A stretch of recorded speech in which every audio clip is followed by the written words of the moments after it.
করা আমার, ঠিক আছে? এইভাবে মানে এইভাবে পরিশ্রম করে তার ফল যদি এই হয়, তাহলে তো এই যে পরিশ্রমের ফল আসে কথাটা প্রবাদটাই পুরো ভুল হয়ে গেল। আপনার মতো প্রত্যন্ত জায়গা থেকে আসেন যে মেয়েরা আজকে শিক্ষক হওয়ার বা অন্য চাকরি করার চাকরি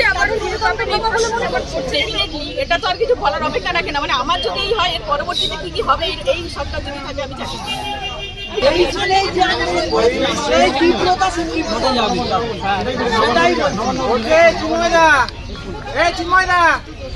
সবাই কল করবে, একা কল করলে হবে না, সবাই কল করবে, সবাই কল করবে। 1 ঘন্টা পরে আসতে হবে। চুরি করেছে অন্য জন ফেসবুকে লাইভ করে দেখুন আমরা এই সময় রেডিমিটেই রইল, বিশ্বাসযোগ্যতা রইল আমাদের, জানি না আমাদের কি হবে। আমার এখন চিন্তা অনেকে স্বামী যারা দুজন এই চ্যানেল থেকে হোম লোন নিয়ে ফ্ল্যাট কিনেছেন, বাড়ি কিনেছেন, বিভিন্ন আর্থিক। আজকে মহামান্য সুপ্রিম কোর্ট এই যে সিদ্ধান্ত, তাদের যে ভার্ডিক্ট এলো এবং প্রায় 26,000 মানে অ্যাকুরেটলি বলতে গেলে 25,753 জনের চাকরি চলে গেল, যারা 2016 সাল থেকে চাকরি করছিলেন, যাদের পরিবার আছে, বিয়ে থা হয়েছে। আজকে যোগ্য যারা পরীক্ষা দিয়ে চাকরি পেয়েছিলেন, যারা শিক্ষক হয়েছিলেন, তাদের চাকরি আজকে চলে গেল শুধুমাত্র মমতা বন্দ্যোপাধ্যায়ের পার্টির লোকেদেরকে, অর্থাৎ অযোগ্য যারা পয়সা দিয়ে চাকরি পেয়েছিল, তাদের চাকরিটা বাঁচানোর জন্য মমতা বন্দ্যোপাধ্যায় এই পুরো 26,000 লোকের চাকরি বলিদান দিয়ে দিলেন। এর জন্য দায়ী হচ্ছে মমতা বন্দ্যোপাধ্যায়। এই যে 26,000 পরিবার আজকে রাস্তায় বসে গেল, এর জন্য যদি কেউ দায়ী থাকে তা হচ্ছে সে হচ্ছে তৃণমূল কংগ্রেস এবং তৃণমূল কংগ্রেসের সর্বময় কর্ত্রী মমতা বন্দ্যোপাধ্যায় এবং তার চেলাচামুন্ডা, যারা লাখ লাখ টাকা নিয়ে এই চাকরিগুলো, কিছু চাকরি এর মধ্যে থেকে 26,000-এর মধ্যে থেকে যারা অযোগ্য তাদের চাকরিগুলো দিয়েছিলেন। আমার প্রশ্ন হচ্ছে, মমতা বন্দ্যোপাধ্যায়ের এসএসসি, স্কুল সার্ভিস কমিশন, রাজ্য সরকার কেন যোগ্য এবং অযোগ্য এই পৃথকীকরণ কেন করে দিলেন না? যদি আজকে যোগ্য এবং অযোগ্য এই পৃথকীকরণ মহামান্য আদালতের সামনে রাজ্য সরকার করে দিতেন, তাহলে পরে আজকে কিন্তু এই টোটাল 26,000 প্রায় 25,573 জন এদের কিন্তু চাকরি চলে যেত না। শুধু অযোগ্যদের যেত, যোগ্যরা বহাল তবিয়তে চাকরি করতেন। আজকে মমতা বন্দ্যোপাধ্যায়ের জন্য, মমতা বন্দ্যোপাধ্যায় পার্টির এই দুষ্কৃতীদের জন্য, যারা ঘুষখোর, জোচ্চোর তৃণমূল নেতা, তাদের জন্য এই এতগুলো পরিবার আজকে রাস্তায় বসলো। আমরা ছেড়ে দেব না। আমরা আগামী দিনে মমতা বন্দ্যোপাধ্যায়ের সরকারকে এই তার চেয়ার থেকে উঠিয়ে ফেলবো। এর জন্য দায়ী হচ্ছে মমতা বন্দ্যোপাধ্যায়। আমরা খুব শীঘ্রই এর বিরুদ্ধে পথে নামছি। ভারতীয় জনতা পার্টি এর বিরুদ্ধে আন্দোলন করবে। রামনবমী পার হয়ে গেলেই ভারতীয় জনতা পার্টি পূর্ণ শক্তি দিয়ে এর বিরুদ্ধে নামবে। এটা খুবই অস্বস্তির ব্যাপার যে পশ্চিমবাংলায় 16 সালের এসএসসির নিয়োজিত প্রায় 26,000 চাকরি বাতিল হলো, সুপ্রিম কোর্ট বাতিল করল। হাইকোর্ট এই অর্ডার দিয়েছিল এবং হাইকোর্ট যা বলেছিল, সুপ্রিম কোর্ট তাকে কার্যত মান্যতা দিয়ে বলল যে এটা এমন ধরনের অপরাধ হয়েছে, দুর্নীতি এত ভয়াবহ এবং গোটা নিয়োগ প্রক্রিয়াকে যেভাবে কলুষিত করা হয়েছে, এটা রিপেয়ার করার মতন কোনো সুযোগ নেই।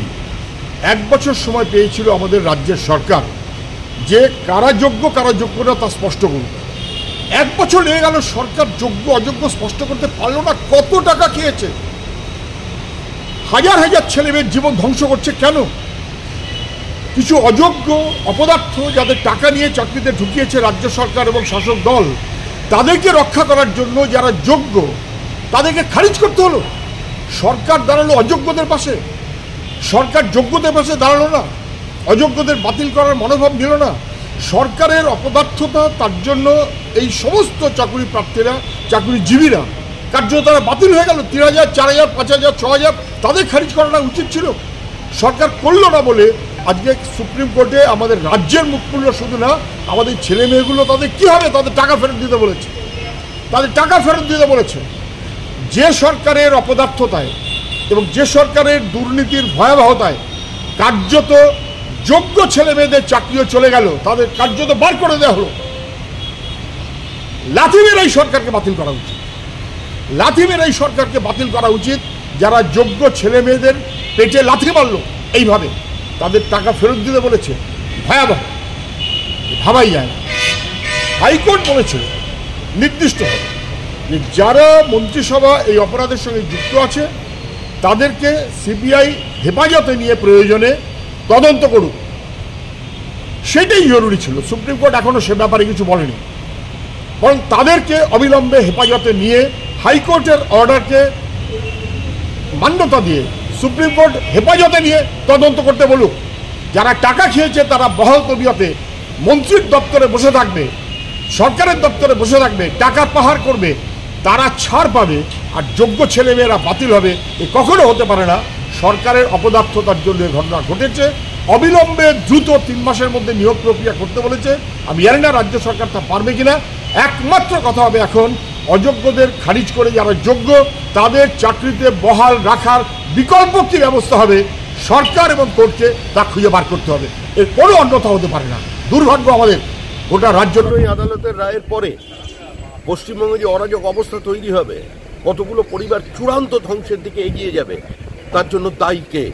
দায়ী তৃণমূল কংগ্রেসের লোভ, দায়ী তৃণমূল কংগ্রেসের প্রাতিষ্ঠানিক লুট, দায়ী তৃণমূল কংগ্রেসের চাকরি বিক্রির প্রক্রিয়া। আমরা প্রথম থেকেই বলছি যারা অযোগ্য তাদের চাকরি যাক, কিন্তু যারা যোগ্য এর মধ্যেও তো আছেন যাদের মেধার উপরে ভিত্তি করে চাকরি পেয়েছিল, কিন্তু এদের পদ্ধতিগত ত্রুটির কারণে তারা আজকে পরিস্থিতির শিকার হয়ে গেল। তাদের চাকরি যেন থাকে তার জন্য কোনো না কোনো ব্যবস্থা নিতে হবে। আজকে সুপ্রিম কোর্টের রায় কার্যত প্রত্যাশিত ছিল। মাননীয় হাইকোর্টের রায়কেই যে বহাল রাখবে সেটা মোটামুটি প্রত্যাশিত ছিল। এই রায় পশ্চিমবঙ্গ সরকারের অব্যবস্থা, দুর্নীতি, চরম অব্যবস্থার উপরে একটা কষিয়ে থাপ্পড়। এরপরেও সম্বিত ফিরবে না। এই রাজ্যে হাজার হাজার ছেলে মেয়ে, গরিব মানুষ, গরিব ছেলেমেয়েরা জমি বিক্রি করেছে, বাড়ি বিক্রি করেছে, সম্পত্তি বিক্রি করে তৃণমূলের নেতা মন্ত্রীদের টাকা দিয়েছে, তাদেরও চাকরি গেল।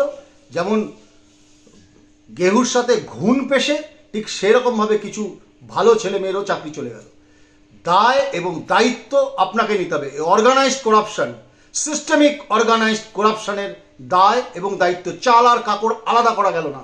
এই সারা বাংলা জুড়ে যে হাজার হাজার ছেলে মেয়ে আজকে রাস্তায় বসে আছে, এই যে অব্যবস্থা, এই যে দুর্নীতি, শিক্ষামন্ত্রী থেকে শুরু করে একটা দপ্তর, শিক্ষা দপ্তরের আমলা, মন্ত্রী, শান্ত্রী সব জেলে, কিন্তু মাথারা আজও অধরা। এই টাকা পয়সার ভাগ ওপরতলা পর্যন্ত গেছে। শুধুমাত্র এরা নয়, এই অর্গানাইজ সিস্টেমিক করাপশনের বলি হলো বাংলার ছেলেমেয়েরা।